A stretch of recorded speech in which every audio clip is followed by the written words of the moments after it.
High, আজকে আমি story writing এর তিনটি বিষয় নিয়ে কথা বলবো। অ্যান্ড তিনটি বিষয়টি হলো, প্রথমে যেটা নিয়ে কথা বলবো সেটা হলো ক্রিয়েটিভ লিমিটেশন, দেন মেমোরি, দেন রাইটার্স ব্লক।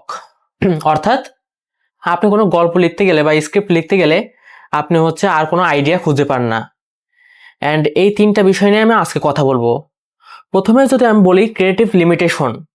ক্রিয়েটিভ লিমিটেশন বলতে একটা জিনিস, আমাদের সৃজনশীলতার একটা সীমাবদ্ধতা আছে।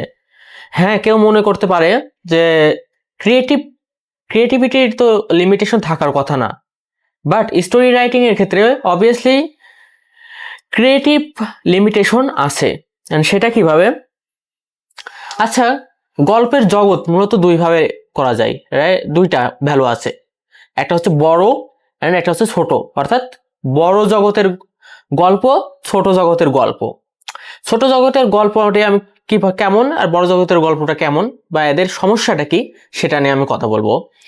একটা জিনিস দেখেন, আপনি যখন বড় জগতের স্টোরি লিখতে যাবেন তখন কিন্তু আপনার অনেক সমস্যার সম্মুখীন হতে হবে। আপনার মানে অনেক নলেজ থাকা লাগবে, কারণ জগৎটা যত বড় আপনার পড়াশোনার মানও তত বাড়িয়ে তুলতে হবে। অর্থাৎ আপনি ইচ্ছে করলেই খাতায় আজকেই বড় জগতের গল্পটি লিখতে পারবেন না। এর জন্য আপনার প্রিপারেশন নিয়ে কাজ করতে হবে। আপনাকে জানতে হবে জগৎ সম্পর্কে, আপনাকে জানতে হবে জগতে কোন কোন লজিক কাজ করে, আপনাকে জানতে হবে ওই জগতের আসলে এনভায়রনমেন্টটা কেমন, সেগুলো আপনার স্পষ্ট আইডিয়া থাকতে হবে। বড় জগতের মুভির যদি আমি একটা এক্সাম্পল দিই, সেটা হলো ডুন মুভি অ্যান্ড আভাতার মুভি। আপনি বিষয়টা খেয়াল করেন, এই যে ডুন মুভি আমরা দেখেছি, এই ডুন মুভির প্রায় ডিরেক্টর এই ডুন মুভি বানানোর আগে তিনি পলিটিক্স নিয়ে অনেক অনেক পড়াশোনা করেছে, সায়েন্স পলিটিক্স নিয়ে অনেক অনেক বেশি পড়াশোনা করেছে। দেন তিনি স্টোরি রাইট করেছেন বা স্টোরি লিখেছেন, রাইট? এই ডুন মুভি আমরা হয়তো অনেকে মনে করতে পারে যে ডুন মুভি আমরা দেখেছি অ্যান্ড ডিরেক্টর অনেক বেশি ট্যালেন্টেড, অনেক অনেক বেশি মানে স্টোরি লেখার সময় অনেক অনেক প্রবলেম ফেস করেছে, রাইট? বাট স্টোরি লেখার আগেই ডিরেক্টর অনেক বেশি সময় নিয়েছেন, প্রিপারেশন নিয়েছেন। কেন? যাতে এই বড় জগৎটা সম্পর্কে ডিরেক্টরের সব নলেজ চলে আসে। তিনি পলিটিক্স নিয়ে অনেক অনেক বেশি পড়াশোনা করেছেন পলিটিক্স নিয়ে, দেন তিনি স্টোরি লিখেছেন, রাইট? সে জগৎ সম্পর্কে আপনার আইডিয়া লাগবে, সে জগতের খুঁটিনাটি আপনার সব তথ্য আপনার লাগবে।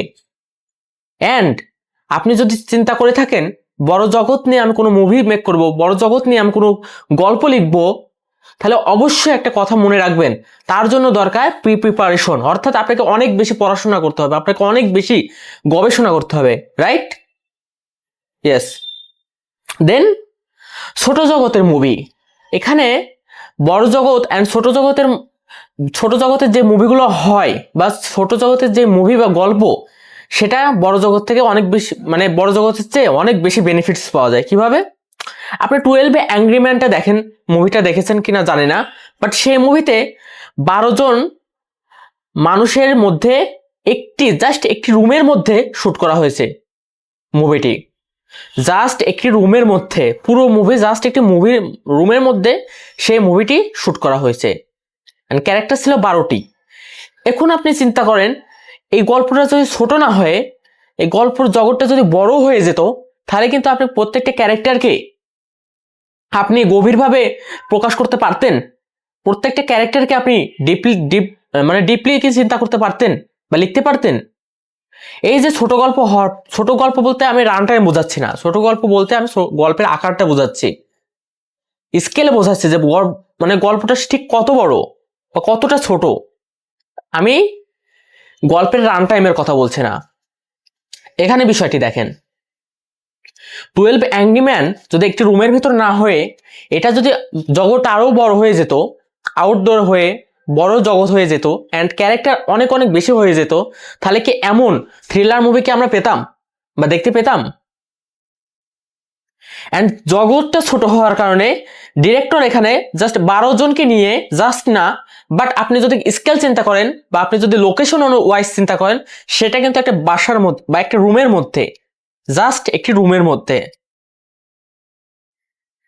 অ্যান্ড এই রুমের মধ্যেই ডিরেক্টর অনেক বেশি বেনিফিটস পেয়েছে। কিভাবে? সে প্রত্যেকটি ক্যারেক্টারকে ডিপলি লিখতে পেরেছেন। এটাই ছোট গল্পের বা ছোট জগতের মুভির বা গল্পের একটা স্ট্রং বেনিফিট।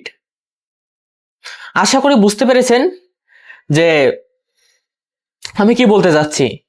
বড় জগতের গল্প লিখতে হলে সেখানে নিয়ন্ত্রণ অনেক সময় হারিয়ে যায়। আমরা অন্যান্য গল্প থেকে বা অন্যান্য মুভির সিন থেকে আমরা সেটা কপি করে বসি। বাট ছোট গল্পের ক্ষেত্রে কি হয়, আমাদের সম্পূর্ণ নিয়ন্ত্রণে থাকে। যেখানে এখানে জ্ঞানের সীমাবদ্ধতা আছে, ছোট জগতে আপনার জাস্ট কিছু নির্দিষ্ট মানে ছোট জগতের জ্ঞান কিন্তু লিমিটেশন আছে বা সীমাবদ্ধতা আছে অনেক। সেই সীমাবদ্ধতা থেকে আপনি অনেক বেশি বেনিফিটস পাবেন গল্পের ক্যারেক্টারকে ডিপলি লেখার জন্য, গল্পের প্লটকে ডিপলি লেখার জন্য। আশা করি আপনি বুঝতে পেরেছেন।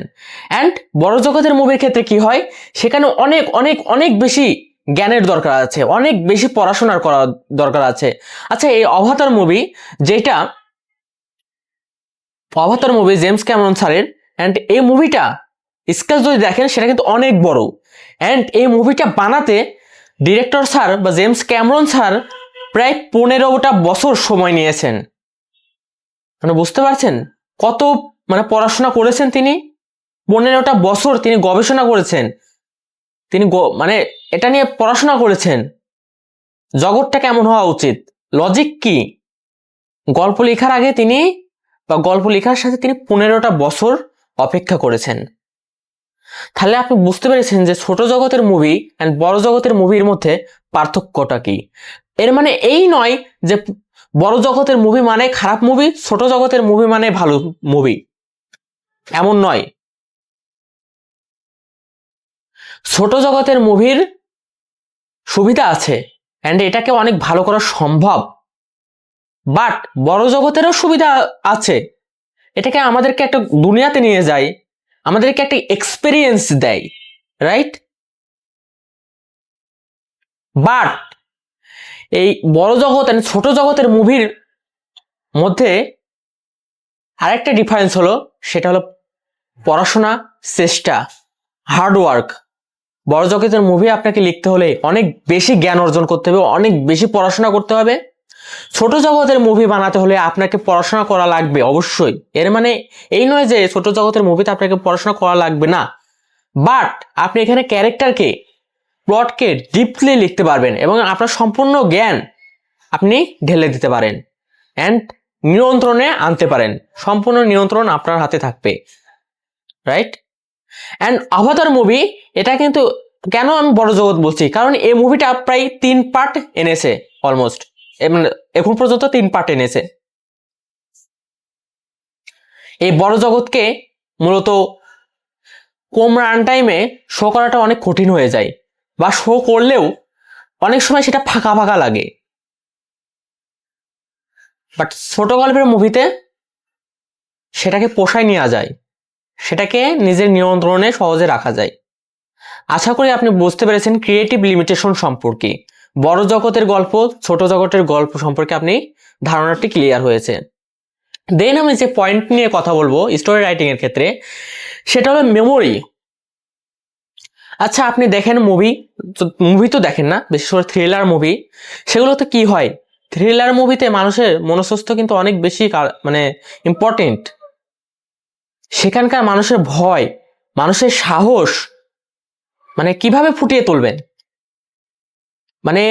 আপনি তো, আপনার পক্ষে তো পসিবল না আপনার সেই জীবনে সবকিছুর এক্সপিরিয়েন্স নেওয়া। আপনার দরকার হবে, আপনি হয়তো আপনার মুভিতে আপনার চরিত্রটি পরীক্ষা দিচ্ছে, বাট কোনো প্রশ্নের উত্তর তার জানা নেই, তাহলে সে কি হবে, ভয় পেয়ে যাবে, তার এক্সপ্রেশনটা ভীতজনক হয়ে যাবে, রাইট? বাট আপনার ক্ষেত্রে এমন না হতে পারে, আপনি হয়তো এমন প্রবলেম আপনি ফেস করেননি, তাহলে আপনি কিভাবে গল্পকে ফুটায় তুলবেন? অ্যান্ড এইখানেই মেইন টুইস্ট, এটা হলো আপনি হয়তো পরীক্ষার সময় এই প্রবলেম ফেস করেননি, বাট আপনি তো ছোটবেলায় ভূতের ভয় পেয়েছেন, পাননি? মা বাবার হাতে মার খাওয়ার সময় ভয় পেয়েছেন, পাননি? সেই ভয়টাকেই আপনি এই চরিত্রের মধ্যে ঢুকিয়ে দিবেন। কারণ ভয়ের কোনো শ্রেণী বিভাগ নেই। আপনি ওখান থেকে জাস্ট ভয়টাকে একটু হালকা মডিফাই করবেন অ্যান্ড আপনার চরিত্রটাকে মিলিয়ে দিবেন বা চরিত্রের সাথে কানেক্ট করে দিবেন। ওই ভয়টাই আপনি চরিত্রের বডি ল্যাঙ্গুয়েজটি দিয়ে দিবেন। আপনার কেমন ভয় লাগতো? আপনার চোখ কাঁপতো, পরীক্ষার হলে প্রশ্নের উত্তর জানে না, তার চোখ কাঁপছে, আপনার ক্যারেক্টারে চোখ কাঁপতেছে। আপনি ওই ছোটবেলায় ভয় পেয়ে ঘামতেন, আপনার ক্যারেক্টার ঘামতেছে ভয় পেয়ে। আশা করি আপনি বুঝতে পেরেছেন। আপনার সব কিছুর এক্সপিরিয়েন্স থাকবে না, এটা নর্মাল। বাট আপনি ছোটবেলায় থেকে যা ফেস করেছেন বা আপনার জীবনে আপনি যা ফেস করেছেন এখন পর্যন্ত, সেই সেম ফিলিংটি আপনি আপনার চরিত্রের মধ্যে ঢুকিয়ে দেবেন। হতে পারে আপনার চরিত্রটি ভূতের ভয় পাচ্ছে না, পরীক্ষার ভয় পাচ্ছে, বাট ভয় তো ভয়।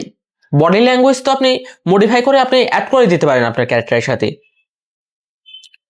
আশা করি বুঝতে পারছেন একটা গল্প লেখার সময় বা গল্প লিখতে গেলে মেমোরি কিভাবে কাজ করে।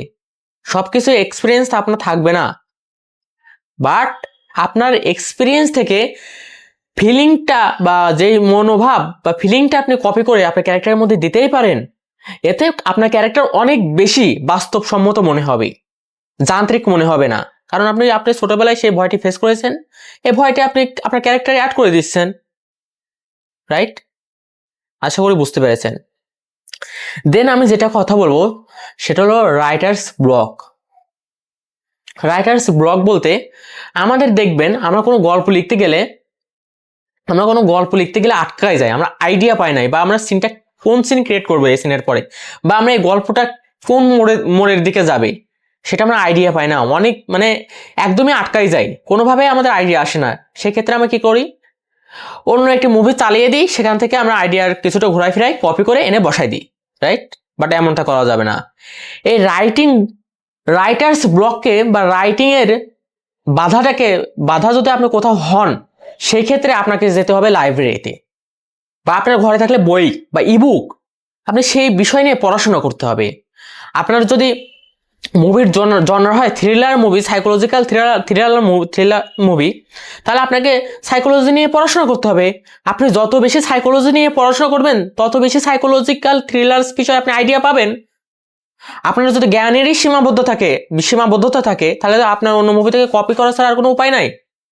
বাট আপনাকে যদি মনে হয় আপনার নিজস্ব স্টাইল ধরে রাখবেন এবং অরিজিনাল সিন দিবেন, গল্পটা এগোয় নিয়ে যাবেন, মৌলিক গল্প হবে, তাহলে আপনি সেই বিষয় নিয়ে পড়াশোনা করতে হবে।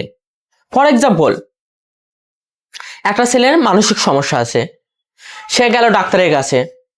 এখন কি হলো, ছেলেটা ডাক্তারকে বলল যে আমার ডাক্তারের কাছে গেল।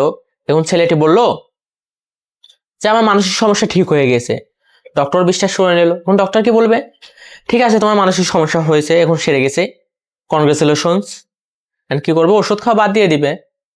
বাট এরপরে টুইস্টটা নিয়ে আপনি বিষয়টি ভাবছেন, বা যারা রাইটার বিষয়টি ভাবছেন যে এই গল্পের টুইস্টটা কি দেওয়া যায়।